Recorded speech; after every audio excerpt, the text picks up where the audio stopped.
First question है कि पदार्थ की गैसीय अवस्थाओं के गुणों पर प्रकाश डालें अर्थात उल्लेख करें। चूँकि पदार्थ की 3 अवस्थाएं होती है, ठोस, द्रव और गैस। तो हम लोग ठोस और द्रव के बारे में पढ़ चुके हैं, अब हमें गैस के बारे में पढ़ना है। यहाँ पर गैस की अवस्थाओं के मतलब गैसीय अवस्था जो होती है उनके गुणों के बारे में बताना है। तो जो गैसीय अवस्थाएं होती हैं उनका पहला गुण होता है कि गैस की ना तो कोई निश्चित आकृति होती है और ना ही आयतन। यानी कि मतलब ऐसा इसीलिए होता है क्योंकि जो पदार्थ की गैसीय अवस्था होती है उनके कणों के बीच अंतराणु का स्थान जो होता है वो बहुत ही ज़्यादा होता है और अंतराणु का आकर्षण बल जो होता है वह बहुत ही कम होता है। यही कारण है कि मतलब जब इन्हें किसी भी बर्तन में डाला जाता है तो मतलब पूरे बर्तन में फैल जाएगा, यानी कि आकृति बदल लेगा और अपना आयतन भी वो वही बना लेता है। इसी कारण गैस की ना ही कोई निश्चित आकृति होती है और ना ही कोई निश्चित आयतन। फिर गैस का दूसरा गुण है घनत्व। हमें मतलब घनत्व हम बता चुके। घनत्व का मतलब होता है कि कोई वस्तु कितनी घनी है, अर्थात उनमें एक ही जगह कितने कणों की सघनता है। तो जो हम पढ़ चुके थे कि ठोस में तो एक ही जगह बहुत सारे कणों की सघनता थी, इसलिए जो उनका घनत्व था ठोस पदार्थों का उनका उच्च था। लेकिन जो पदार्थ की गैसीय अवस्था होती हैं उनमें ना जो मतलब उनके कणों में बहुत ही कम सघनता पाई जाती है, इसलिए मतलब गैस का घनत्व बहुत ही कम होता है। जिसका तीसरा गुण है संपीड़ितता। संपीड़ितता का मतलब होता है कि दबाना। तो चूँकि गैस के कण तो मतलब बहुत ही गैसों के कणों में तो अंतराणु का आकर्षण बल तो बहुत ही कम होता है और अंतराणु का स्थान बहुत ज़्यादा होता है, यानी कि इसके कण जो होंगे वह बहुत दूर दूर होते होंगे, है ना। इसलिए इनके कणों की जो गतिज ऊर्जा होती है वह भी ज़्यादा होती है। तो जब इनके कण दूर दूर रहेंगे तो हम इसे दबा सकते हैं। जब दबा देंगे तो इनके कण जो होंगे पास पास आ जाएंगे। इसलिए जो मतलब गैसीय अवस्था होती है उसे हम अत्यधिक संपीड़ित कर सकते हैं।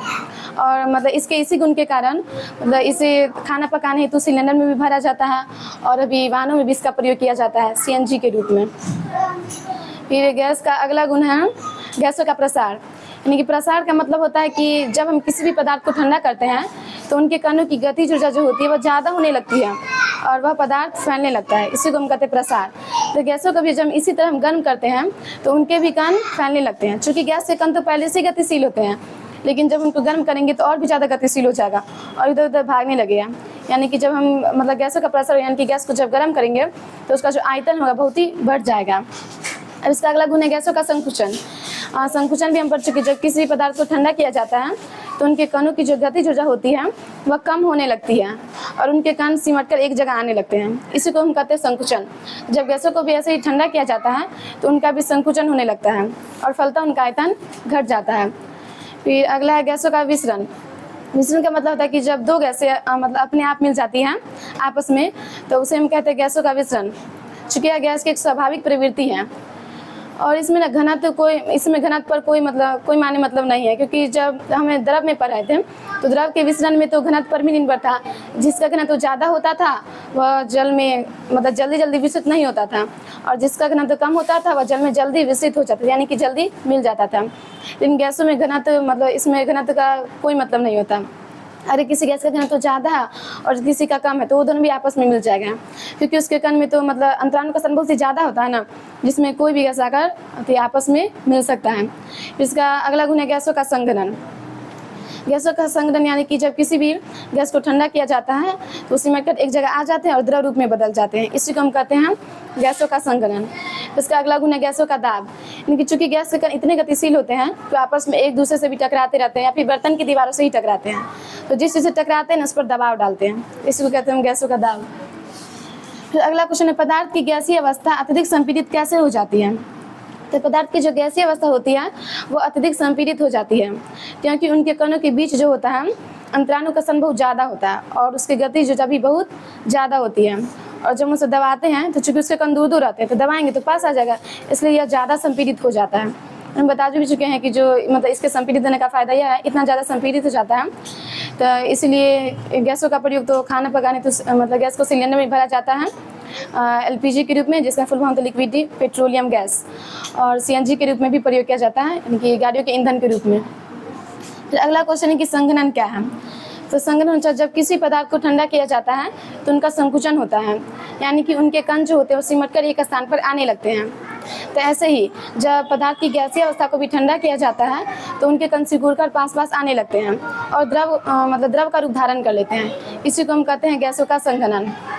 इसलिए हम इसे उदाहरण भी देख सकते हैं कि जब हम मतलब बोतल में पानी रखकर फ्रिज में ठंडा करने के लिए छोड़ देते हैं और फिर जब हम उसे 2-3 घंटे बाद जाते हैं लाने, तो देखते हैं कि बोतल की ऊपरी सतह पर पानी की बूंदें रहती हैं। ऐसा क्यों होता है? क्योंकि चूँकि गैस तो हर जगह ही होती है, फ्रिज के अंदर भी होगी, और जब फ्रिज चालू कर देते हैं तो उसमें जो सामान रखा होता है वो ठंडा होने लगता है, यानी जो उसमें गैस होता है गैस भी तो ठंडा होने लगेगा, और जो ठंडा होगा तो संकुचित होकर द्रव बन जाएगा।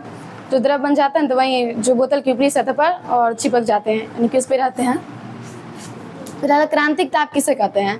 तो चूँकि हमारे वायुमंडल में भिन्न भिन्न प्रकार की गैसें हैं, जैसे oxygen, hydrogen, nitrogen, carbon dioxide इत्यादि।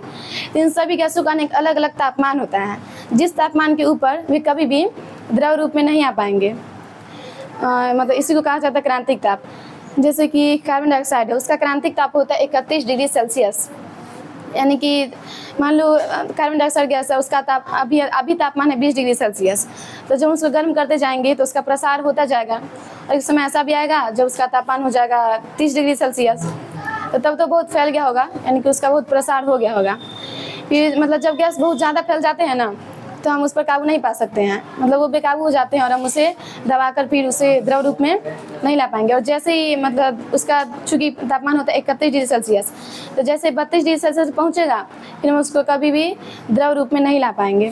तो ऐसे ही तापमान को होते क्रांतिक ताप। अगला क्वेश्चन है, वाष्प और गैस में क्या अंतर है? तो वाष्प और गैस में बहुत ही छोटा सा अंतर है। जो गैस होता है वह कमरे के ताप पर भी गैस होता है कमरे के ताप पर गैसीय अवस्था में ही पाए जाते हैं, और ये प्राकृतिक रूप से होते हैं, जैसे कार्बन डाइऑक्साइड, नाइट्रोजन, ऑक्सीजन इत्यादि। लेकिन जो वाष्प होते हैं, वाष्प होता है ये मतलब ये कमरे के ताप पर न द्रव या ठोस रूप में पाया जाता है, और जब उसको गर्म किया जाता है जो गैसीय अवस्था में बदलता है तब उसको वाष्प कहा जाता है। ये उदाहरण जैसे पानी होता है कपूर, तो यहाँ पर पानी द्रव रूप में है और कपूर ठोस रूप में है। तो जब इनको गर्म करेंगे तो सीधे गैस में बदल जाएगा, क्योंकि कपूर का तो उधर उत्पादन हो जाता है और वो बदल जाता है सीधे गैस में, और पानी को गर्म करें तो गैस में बदल ही जाएगा। तो ऐसे ही पदार्थ गैसीय अवस्था कहा जाता है वाष्प। तो इन दोनों में यही अंतर होता है। फिर अगला क्वेश्चन है, पदार्थ की तीनों अवस्था ठोस, द्रव और गैस का तुलनात्मक सारणी बनाएं। तो पदार्थ की तीनों अवस्थाएं ठोस, द्रव, गैस, इनके बारे में पहले हम इनके कुछ भौतिक गुण लिख देते हैं, फिर इसके बाद उस पर मतलब फिर उसको तुलना करेंगे तीनों में। इसका पहला भौतिक गुण है अंतराणुक स्थान।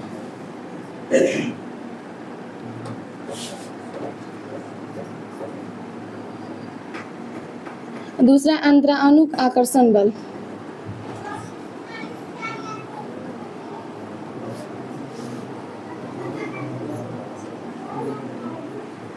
फिर इसका तीसरा भौतिक गुण है आकृति व आयतन।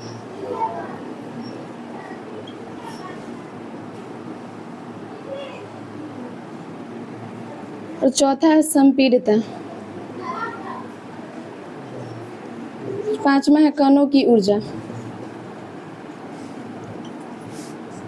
अब हम तीनों में मतलब जो ठोस, द्रव, गैस होते हैं उसके तीनों में तुलना करेंगे कि किस में ज़्यादा पाया जाता है और किस में कम।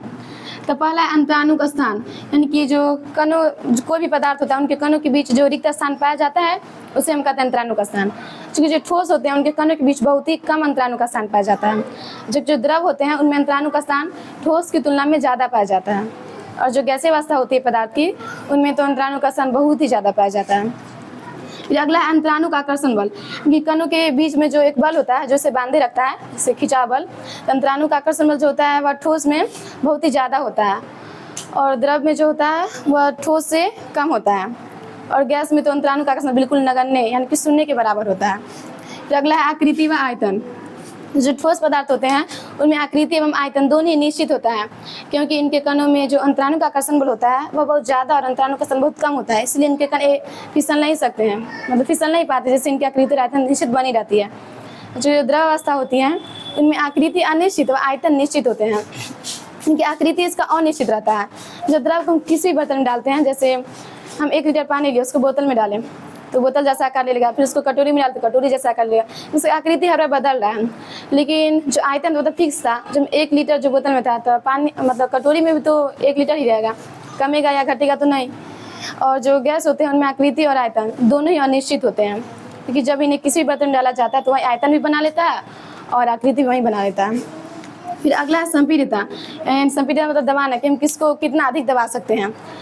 तो जो ठोस होते हैं वह असंपीडित होते हैं, उन्हें हम दबा नहीं सकते हैं। क्यों उन्हें दबा नहीं सकते। जबकि जो द्रव होता है उसे हम ठोस की तुलना में थोड़ा सा दबा सकते हैं, लेकिन उन्हें लगभग असंपीड्य ही माना जाता है। और फिर गैस, तो गैस तो असंपीड्य होते हैं, उन्हें बहुत ही हम ज़्यादा दबा सकते हैं। उसका अगला गण है कणों की ऊर्जाएं, यानी कि तीनों में से किस में कणों की ऊर्जा ज़्यादा होती है, यानी कि कौन स्वतंत्र रूप से गमन करते हैं और कौन नहीं। जो ठोस होते हैं वह स्वतंत्र रूप से गमन नहीं करते, उनमें कणों की ऊर्जा बहुत ही कम होती है, क्योंकि वह अगर उससे कुछ मतलब गर्म भी करते तो अपने स्थान पर ही कंपन करता है, इसलिए उसके कणों की गतिज ऊर्जा जो होती है यानी कि ऊर्जा बहुत ही कम होती है। और द्रव में कणों की ऊर्जा ठोस की तुलना में थोड़ा ज़्यादा होती है, और गैस में तो कणों की ऊर्जा बहुत ज़्यादा होती है।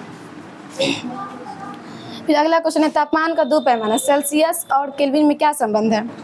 तो तापमान का दो पैमाना है सेल्सियस और केल्विन, इन दोनों में यह संबंध होता है कि जो केल्विन होता है वह सेल्सियस से 273 ज़्यादा होता है, यानी कि हम इससे फार्मूला ये निकाल सकते हैं जो केल्विन होता है वह सेल्सियस से 273 ज़्यादा होता है, यानी कि डिग्री सेल्सियस प्लस 273। तो इन दोनों में बस यही संबंध होता है। अगर कहीं पे अगर केल्विन दिया रहेगा तो हम उसका सेल्सियस में निकाल सकेंगे, और कहीं सेल्सियस देगा तो केल्विन में निकालेंगे इसी फार्मूला से। फिर अगला क्वेश्चन द्रवण की गुप्त ऊष्मा के बारे में बताएं। जब हम किसी द्रव को ठंडा करते हैं तो उसका कण संकुचित होकर बन जाता है बर्फ। मान लेते हैं यहाँ पर पानी है, अगर जब हम पानी को ठंडा करेंगे तो वो बर्फ में बदल जाएगा।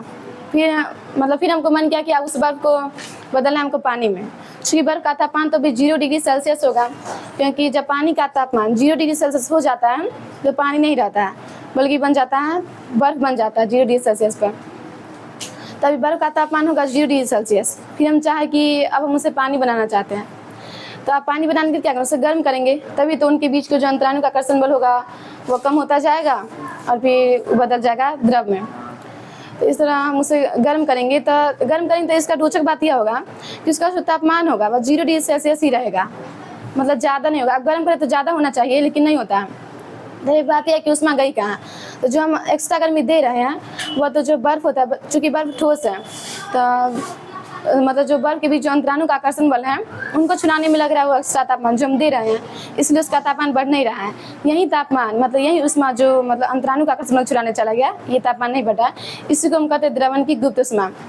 चूँकि जो बर्फ होता है उसके द्रवण की गुप्त ऊष्मा होता है 3.347 गुने 10 का पावर 5 जूल पर kg। यहाँ पे 1 kg मान लेते हैं। यहाँ पे अगर हमको 1 kg बर्फ को बदलना है, मतलब 1 kg बर्फ है उसको बदलना है हमको द्रव में, तो उसके लिए इतना जूल ऊष्मा का आवश्यकता होगा। ये 3.347 गुने 10 के बाद 5 जूल, जो कि ऊष्मा का मात्रक होता है जूल, इसलिए यहाँ पे ऊष्मा को जूल मतलब जूल से लिखा गया है। फिर अगला कि वाष्पन की गुप्त ऊष्मा को समझाएं। तो जब हमें किसी द्रव को वाष्प बनाना होता है तब उसे गर्म करेंगे तभी वाष्प बनेगा। क्योंकि जो पानी होता है उसका क्वथनांक होता है पानी का क्वथनांक 100 डिग्री सेल्सियस होता है। जब पानी का तापमान 100 डिग्री सेल्सियस हो जाएगा तो भाप बन जाएगा। तो हमको पानी को वाष्प बनाना है तो उसका मान लो अभी पानी का तापमान है 60 डिग्री सेल्सियस, तो हम उसे गर्म करना पड़ेगा ताकि तापमान बढ़ते जाए। जब उसका तापमान 100 डिग्री सेल्सियस पर हो जाएगा तो उसका तापमान चूँकि और बढ़ना चाहिए, क्योंकि हम तो अभी तक उसे गर्म ही कर रहे हैं लेकिन तापमान नहीं बढ़ता है। इसका कारण यह है कि जो हम उसे एक्स्ट्रा ताप दे रहे हैं वो उसका तापमान बढ़ाने में नहीं, बल्कि जो द्रव हैं उनके बीच अंतराणु का आकर्षण उनके छुड़ाने में लग रहा है। तो यही जो गर्मी जो कि उनको अंतराणु का आकर्षण छुड़ाने चले गए, इसी को हम कहते हैं वाष्पन की गुप्त ऊष्मा। क्योंकि जो पानी होते हैं उनके वाष्पन की गुप्त ऊष्मा 22.59 गुने 10 के पावर 5 जूल पर kg होता है। यानी कि अगर हमको 1 kg पानी को बदलना है वाष्प में तो उसको हमको इतना ऊर्जा का आवश्यकता होगा 22.59 गुने 10 के पावर 5 जूल। यहाँ पे ऊष्मा का समांतरक जूल है, इसीलिए यहाँ पे जूल प्रयोग किया गया है। फिर अगला क्वेश्चन, पदार्थ की चतुर्थ अवस्था प्लाज्मा अवस्था पर एक संक्षिप्त टिप्पणी लिखें। क्योंकि अभी तक हम लोगों ने पदार्थ की 3 अवस्थाएं पढ़ी है, ठोस, द्रव और गैस। अब यहाँ पे तो पदार्थ की चतुर्थ अवस्था भी वो कहाँ से आई। तो अभी के मतलब वैज्ञानिकों ने एक और मतलब पदार्थ की एक और अवस्था को खोज किया है जिसे हम प्लाज्मा अवस्था कहते हैं, और इसे पदार्थ की चतुर्थ अवस्था भी कहा जाता है। यह बहुत ही चमकीला होता है यह अवस्था। अब इसे प्राप्त कैसे किया जाए, तो इसे प्राप्त करने के लिए चूँकि हम जानते हैं कि जब ठोस को गर्म किया जाता है तो वो द्रव में बदलता है, फिर द्रव को और ज़्यादा गर्म किया जाता है तो गैस में बदलता है। तब क्या किया जाए जब गैस को भी बहुत ज़्यादा गर्म किया जाए। जब गैस को बहुत ज़्यादा गर्म किया जाता है, चूँकि जो प्रत्येक चीज़ होता है वो सब परमाणु से बना होता है, मतलब ये मतलब सबसे मतलब छोटा एकदम सूक्ष्मतम स्तर है, तो सब कुछ परमाणु से बना होता है, मतलब सबका सूक्ष्मतम स्तर होता है परमाणु। तो जो मतलब गैस के कण होगा उसमें भी तो परमाणु होगा।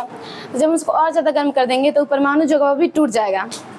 और जब चूँकि परमाणु 3 तत्वों से बना होता है न्यूट्रॉन,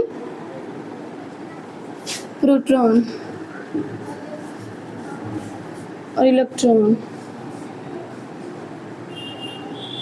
ये जो परमाणु तो 3 तत्वों से बना होता है, ये 3 तत्वों से बना होता है, न्यूट्रॉन, प्रोटॉन और इलेक्ट्रॉन। इसमें जो इलेक्ट्रॉन होता है ना वो चमकीला होता है, जब परमाणु टूट जाता है तो उसमें से इलेक्ट्रॉन भी निकल जाता है, तो चूंकि इलेक्ट्रॉन चमकीला होता है चमकने लगता है, इसी से हमें पदार्थ की प्लाज्मा अवस्था प्राप्त होती है। और जो देखते हैं हम लोग सूर्य और तारा बहुत ज़्यादा चमकता रहता है क्योंकि उसमें भी प्लाज्मा अवस्था पाया जाता है। और एक बल्ब होता है जैसे मरकरी की तरह था लेकिन उसमें शीशा लगा होता है, तो वही बहुत ही चमकदार रोशनी देता है क्योंकि इसमें भी प्लाज्मा अवस्था पाया जाता है। क्या होता है जब हम उसे चालू करते हैं तो उसके अंदर का जो गैस होता है बहुत ज़्यादा गर्म हो जाता है, और जिससे उसका परमाणु टूट जाता है तो उसके अंदर का जो तीनों तत्व होगा, न्यूट्रॉन, प्रोटॉन और इलेक्ट्रॉन, तीनों बाहर निकल जाएगा। चूँकि इलेक्ट्रॉन चमकीला होता है चमकने लगता है, सिर्फ हमें चमकदार रोशनी देती है। फिर अगला क्वेश्चन है पदार्थ की पंचम अवस्था के बारे में बताएं। अभी तक हमने तो पदार्थ की 4 ही अवस्था पढ़ी थी, अब एक और 5वीं अवस्था है और इसका नाम है बोस आइंस्टाइन कंडेंसेट। चूँकि इसकी खोज हमारे भारत के 1920 में, मतलब इनकी खोज पदार्थ की पंचम अवस्था की खोज 1920 में हमारे भारत के सुप्रसिद्ध वैज्ञानिक सत्येंद्रनाथ बोस और एक और वैज्ञानिक था आइंस्टाइन, उन दोनों ने इसका खोज किया था। उन्हीं दोनों के नाम पर इस अवस्था का नाम पड़ा था बोस आइंस्टाइन कंडेंसेट।